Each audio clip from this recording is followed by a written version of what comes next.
Selamat siang Pak Supardi ya. Siap, selamat siang. Ya, bisa diperkenalkan veteran dulu dari kesatuan mana? Iya, saya dulu masuk jadi tentara tahun 59-60, dari langsung masuk di kesatuan Batalon 521 Kediri. Itu dari awalnya saya masuk jadi tentara. Dulu kok pengen jadi tentara itu motivasinya apa Pak? Iya, dulu pada waktu tahun itu, bahkan sebelum tahun itu pergolakan di Indonesia itu kan banyak seperti Kartosuwiryo, Permesta, dan itu banyak. Jadi terpanggil untuk putra-putri Indonesia itu untuk ikut menjadi tentara membela tanah air karena banyak pergolakan pada tahun itu. Jadi emang punya inisiatif untuk bela negara ya? Bukan, iya bela, betul. Jadi tidak pendaftaran, tidak seperti sekarang itu kan pendaftaran, tidak. Terus selama bertugas di Batalion 521 itu pengalaman tugasnya kan seluruh Indonesia ya? Ya. Itu pernah kemana aja? Nah, setelah saya pendidikan tahun 59 keluar tahun 60, saya dikirim ke Sulawesi, ke Manado. Tugas di sana melawan Permesta waktu itu. Jadi selama di Manado itu, pokoknya Sulawesi itu selama 1 tahun. Terus pulang ke kesatuan tahun 62, saya dikirim ke Trikora di Irian, pembebasan Irian dulu. Jadi yang disebut itu adalah operasi Trikora. Jadi tahun 62, 63 saya pulang 1 tahun, 64 dipanggil lagi ke Kalimantan Barat yang disebut operasi Dwi Kora. Dwi Kora itu perlawanan melawan Malaysia dulu, yang disebut gantung Malaysia dulu kan viral ya, istilah sekarang kan viral itu gantung Malaysia ya itu. Terus di Timor tahun 75 sampai 76 itu perjalanan tugas saya selama saya menjadi militer. Terus tahun 74 terus langsung pindah ke teritorial di Kodim Tulungagung.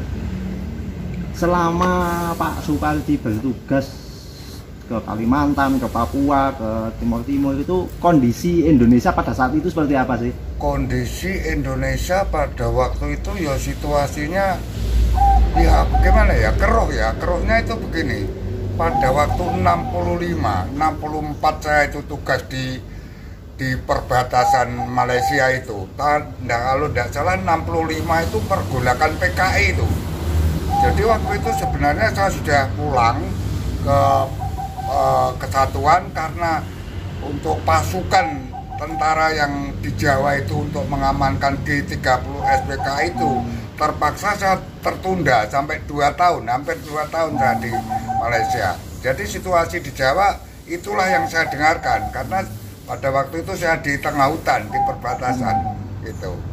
Terus Pak Supardi pengalamannya ada di prajurit dulu kan ya bisa dibilang susah ya, ketemu macam-macam gitu, itu ada rasa menyesal jadi tentara atau enggak gitu loh? Apa semakin ya, cinta terhadap kalau dikatakan menyesal negara gitu? Ya menurut saya pribadi ya mungkin tiap-tiap tentara beda ya cara. Ya seneng-seneng bagaimana gitu ya, karena temannya banyak itu loh. Jadi umpama ketemu harimau atau ular itu ya karena temannya banyak ya rame-rame begitu, takut-takut gimana gitu loh ya. Jadi ya gimana ya istilah itu kalau suka dukanya ya namanya tentara ya, pada waktu kita operasi ya sudah suka dukanya banyak sekali. Namun karena dikerjakan dengan banyak teman jadi beramai-ramai ya, capeknya apanya itu ya nanti setelah istirahat ya bisa bercanda dengan teman-teman itu. Terus setelah perjuangan tahun 50, 60, 70-an kan, setelah itu kan mulai ada hasil ya, Indonesia berangsur damai segala macam, sudah tertata dengan baik pemerintahan, terus pembangunan juga. Itu ada rasa kebanggaan apa gimana?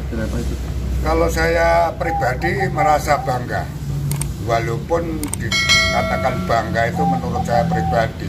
Tentang materi jelas, kalau tentara tidak ada materi jelas. Saya ingin tahu kalau ada tentara prajurit terutama itu materinya lebih, uangnya lebih, tidak ada.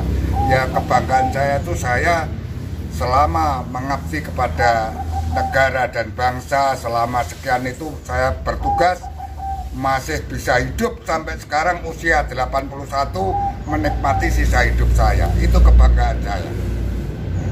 Terus untuk kondisi saat ini ya Pak Supardi, yang istilahnya yang bisa dilakukan generasi-generasi muda untuk meneruskan atau menjaga kondisi yang sudah aman, sudah istilahnya sudah berkembang, sudah menjadi lebih baik daripada dulu, itu apa yang harus dilakukan? Ya untuk generasi muda ya sebenarnya harus mencontoh, artinya itu bisa mencontoh kepada senior-senior atau generasi yang dulu-dulu bagaimana perjuangannya, bahkan bisa menghargai lah perjuangan seperti veteran ini yang ya taruh kata dikatakan tidak ada apa-apanya, hanya berjuang saja, yaitu ya perlu, terutama yang sudah menjabat itu ya perlu perhatian lah kepada veteran-veteran yang sudah banyak yang luyu ini gitu. Terus untuk pesan-pesannya Pak Supardi untuk generasi-generasi muda saat ini, apa sih yang mestinya dilakukan sebagai bentuk kecintaan terhadap bangsa dan negara, itu harusnya gimana?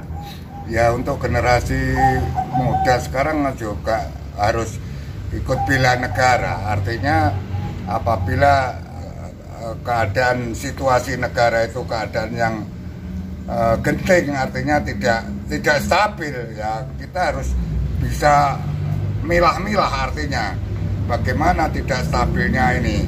Jadi jangan ikut-ikutan, artinya ikut-ikutan itu ada orang yang pro dan kontra, ikut yang kontra lah, itu tidak benar. Jadi harus punya pendirian sendiri gitu untuk generasi muda itu.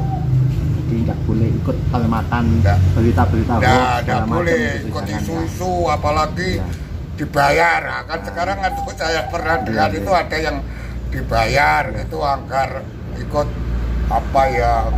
menjelekkan pemerintah atau pejabat. Kalau memang jelek katakan jelek, kalau baik katakan baik. Intinya membela apa yang diyakini kebenaran gitu ya. Yang benar katakan benar itu. Ya udah Pak Supardi, ini kayaknya bincang-bincang sedikitnya ini sudah cukup. Terima kasih atas waktunya. Semoga diberi kesehatan amin, dan amin, yang cukup amin, untuk menemani anak cucunya. Ya terima kasih. Terima kasih.